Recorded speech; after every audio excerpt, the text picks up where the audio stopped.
കുറച്ചു കാലത്തിനുശേഷം അംബിക അന്ധനായ ഒരു പുത്രനെയും ധൃതരാഷ്ട്രർ അംബാലിക മഞ്ഞ നിറമുള്ള ഒരു പുത്രനെയും പാണ്ഡു ദാസി പൂർണ്ണ ആരോഗ്യവാനായ പുത്രനെയും വിദുരർ പ്രസവിച്ചു. മൂന്നുപേരുടെയും ഗുരു ഭീഷ്മർ ആയിരുന്നു. പാണ്ഡുവിനെ രാഷ്ട്രീയവും വിദുരരെ ആയുധവിദ്യകളും പഠിപ്പിച്ചിരുന്നു. ധൃതരാഷ്ട്രർ അന്ധനായതുകൊണ്ട് ഭീഷ്മർ ധൃതരാഷ്ട്രരെ പ്രത്യേകം ശ്രദ്ധിച്ചിരുന്നു. അയാളുടെ കഴിവുകളിൽ ഭീഷ്മർ വിശ്വസിച്ചിരുന്നു. ധൃതരാഷ്ട്രർ നിഷ്പ്രയാസം കരിങ്കൽ പോലും തകർക്കാൻ കഴിവുള്ള ശക്തനാണ് എന്നും ധൃതരാഷ്ട്രർക്ക് മറ്റു രണ്ടുപേരെക്കാളും നന്നായി ആയുധവിദ്യകളും രാഷ്ട്രീയവും അറിയാം എന്നും ഭീഷ്മർ വിശ്വസിച്ചിരുന്നു. അതുകൊണ്ട് കുമാരന്മാർക്കു രാജ്യകാര്യങ്ങൾ നോക്കി നടത്താൻ ഉള്ള പക്വത ആയി എന്ന് തോന്നിയപ്പോൾ ഭീഷ്മർ ധൃതരാഷ്ട്രരെ രാജാവാക്കണം എന്നാണ് തീരുമാനിച്ച് അവരെ മൂന്നുപേരെയും അടുത്തേക്ക് വിളിച്ചിട്ട് വിദുരരോടും പാണ്ഡുവിനോടുമായി പറഞ്ഞു, നിങ്ങൾ രണ്ടുപേരും ധൃതരാഷ്ട്രരുടെ കണ്ണുകളുടെ സ്ഥാനത്ത് നിന്ന് നിങ്ങളുടെ മൂത്ത ജ്യേഷ്ഠനായ അവനെ രാജ്യകാര്യങ്ങളിൽ സഹായിക്കണം. പാണ്ഡു സന്തോഷത്തോടെ അത് സമ്മതിച്ചു. പക്ഷേ വിദുരർക്ക് ഭീഷ്മറിന്റെ അഭിപ്രായത്തോട് യോജിക്കാൻ ആയില്ല. വിദുരർ രാജാവാകാൻ പൂർണ്ണ ആരോഗ്യം വേണം.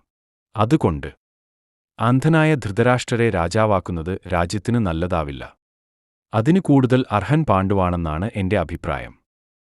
വിദുരരുടെ ഈ അഭിപ്രായം ധൃതരാഷ്ട്രരെ വല്ലാതെ വേദനിപ്പിച്ചു.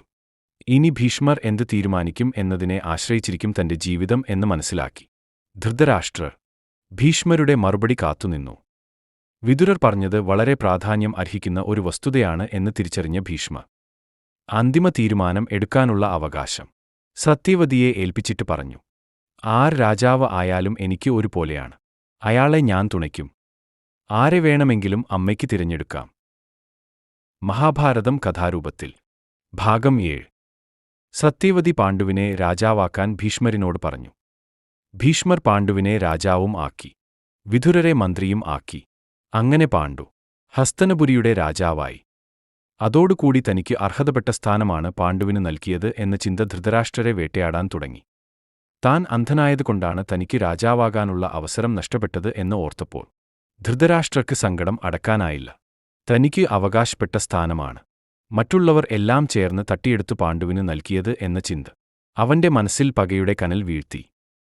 പാണ്ഡു സമർത്ഥനായ ഒരു ഭരണാധികാരിയായിരുന്നു. പാണ്ഡുവിന്റെ ശക്തിയും വിദുരരുടെ ബുദ്ധിയും കൊണ്ട് അവർ ഹസ്തിനപുരിയെ സമ്പന്നമാക്കി. പാണ്ഡു തന്റെ രാജ്യത്തിന്റെ അതിരുകൾ വളരെ വേഗം വളർത്തി. കുറച്ചുകാലം കഴിഞ്ഞു തന്റെ മക്കൾക്ക് വിവാഹപ്രായമായി എന്ന് സത്യവതി ഭീഷ്മരിനോട് പറഞ്ഞു. ഭീഷ്മർ, ശരിയാണ്, ഞാനും അത് ആലോചിച്ചു. അങ്ങനെയാണെങ്കിൽ ധൃതരാഷ്ട്രരെ ആദ്യം വിവാഹം കഴിപ്പിക്കണം. മൂത്തത് ധൃതരാഷ്ട്രർ ആണല്ലോ. ഗാന്ധാര രാജ്യത്തെ രാജകുമാരിക്ക് വിവാഹം ആലോചിക്കുന്നുണ്ട്. ഞാൻ ഉടൻ തന്നെ അങ്ങോട്ട് പോയി രാജാവിനെ കാണാം. സത്യവതി അത് സമ്മതിച്ചു. ഭീഷ്മർ ഗാന്ധാര രാജ്യത്തെത്തി. അവിടെ രാജാവും മകൻ ശകുനിയും ചൂത് കളിച്ചിരിക്കുകയായിരുന്നു. ഭീഷ്മർ അവരോട് കാര്യങ്ങൾ അവതരിപ്പിച്ചു. പക്ഷേ അന്ധനായ ധൃതരാഷ്ട്രർക്ക് ഗാന്ധാരിയെ വിവാഹം ചെയ്തു കൊടുക്കുന്നത് അവർക്ക് ഇഷ്ടമായിരുന്നില്ല. പണ്ഡുവിനു വേണ്ടിയാണെങ്കിൽ അവർക്ക് സമ്മതമാണ് എന്ന് അവർ പറഞ്ഞു. ഭീഷ്മർ, അന്ധനായ അവന് കണ്ണുകൾ ആകാൻ കഴിയുന്ന ഒരു പെൺകുട്ടിയാണ് ആവശ്യം. ഞാൻ ഗാന്ധാരിയെക്കുറിച്ച് കേട്ടിട്ടുണ്ട്. ഗാന്ധാരിക്ക് മാത്രമേ അതിനു കഴിയൂ.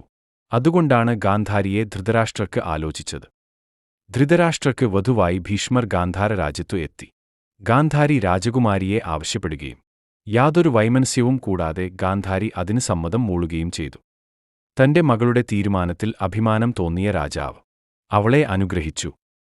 പക്ഷേ സഹോദരനായ ശകുനിക്ക് ഈ ബന്ധം ഒരു അപമാനമായാണ് തോന്നിയത്. അയാൾക്ക് ഭീഷ്മരോടും ഹസ്തിനപുരിയോടും വെറുപ്പായി. വൈകാതെ അവരുടെ വിവാഹം നടന്നു. ഗാന്ധാരി കണ്ണുകൾ മൂടിക്കെട്ടിയത് ധൃതരാഷ്ട്രർക്ക് ഇഷ്ടപ്പെട്ടിരുന്നില്ല. അദ്ദേഹം അത് അവളോട് തുറന്നു പറഞ്ഞു. അതേസമയം കുന്തിഭോജന്റെ രാജ്യത്ത് കുന്തിയുടെ സ്വയംവരത്തിൽ കുന്തി പാണ്ഡുവിനെ തന്റെ ഭർത്താവായി സ്വീകരിച്ചു. ആദ്യ രാത്രി അവൾ പാണ്ഡുവിനെ കാത്തിരിക്കുമ്പോൾ അവൾ ചെയ്ത വലിയ ഒരു തെറ്റ് അവൾക്കു ഓർമ്മ വന്നു. പണ്ടൊരിക്കൽ കുന്തിഭോജന്റെ അടുക്കൽ വന്ന ദുർവാസാവ് മഹർഷിയെ പിതാവിനെ പോലെ പരിചരിച്ചതിനു പകരമായി എന്ത് വരം വേണമെങ്കിലും ചോദിച്ചു കൊള്ളാൻ ദുർവാസാവ് കുന്തിയോട് പറഞ്ഞു.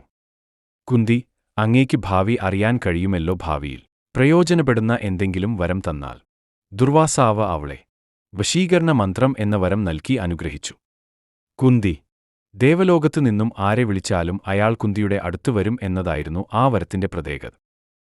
വരം ലഭിച്ചതിനുശേഷം കുന്തിക്ക് സംശയമായി.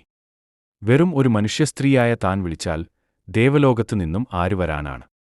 എന്നാൽ അതൊന്നു പരീക്ഷിക്കണമല്ലോ എന്ന് അവർ കരുതി. വരം സത്യമാണോ എന്ന് അറിയാൻ സൂര്യഭഗവാനെ പ്രാർത്ഥിച്ചു.